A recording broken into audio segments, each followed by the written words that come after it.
When creating a character for a fighting game based off an established IP, it's often hard to balance between drawing inspiration from the source material and having a coherent game plan. Fighting game characters need to feel fluid and cohesive, yet some references may detract from this cohesion.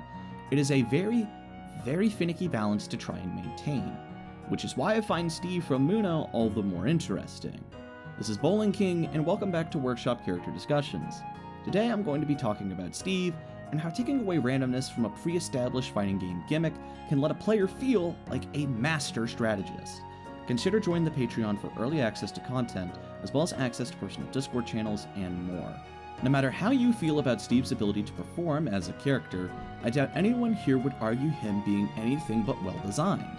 Setting aside sprite work, at his core, Steve retains the vision of a freestyle sword fighter through his many disjointed normals. We've seen this a lot, actually.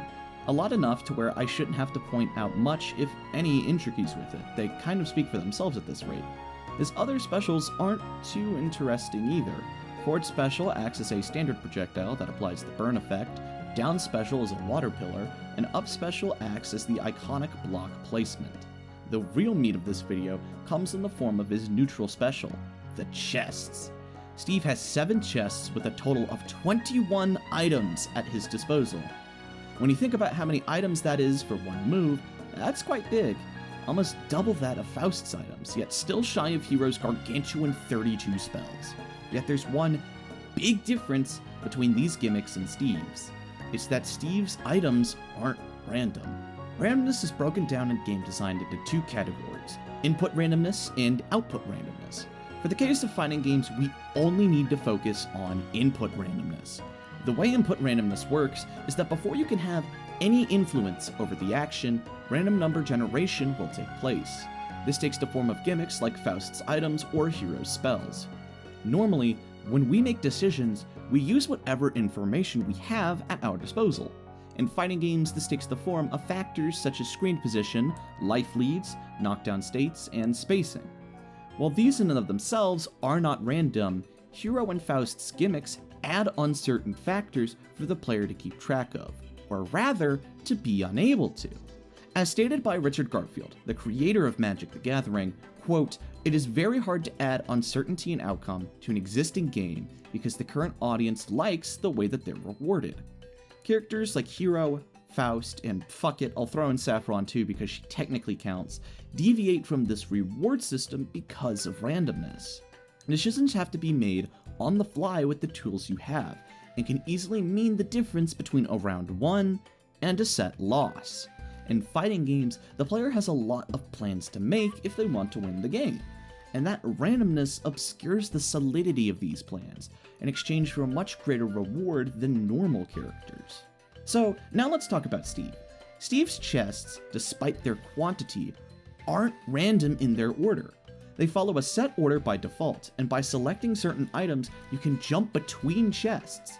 The third item jumps you forward to third chest, second item jumps you forward 2 chests, etc. Allowing the player to choose that they advance on this cycle leads to much more engaged decision making, compared to making it random. All of Steve's items can only be used once before they're gone, for the whole match. Not just the stock, the whole match. This finality adds a permanent risk to all potential options you could use in any one given situation. Suboptimal items would normally not see play, but because of this drawback, forces players to potentially choose suboptimal items for the sake of preserving more useful items for later situations. This re-addition of information into the player's arsenal allows for more plans to be made with greater precision than a system implementing randomness. What I want you to take away from this is how important it is to give players information. In a game going head-to-head against another player, any information is key to forming strategies, but delving too much into that information can be detrimental. The human brain can only comprehend so much at one time without slowing down, and slowing down your reactions in a fast-paced fighter leads to numerous problems. This take it and run with it playstyle Steve's items provide leads to less consequences to just throwing away items. If you're going to have such a large quantity of information at the player's disposal, you should make it easy for said information to be processed. Too much complicated information results in a sluggish, trapped feeling for players and less people sticking with the character.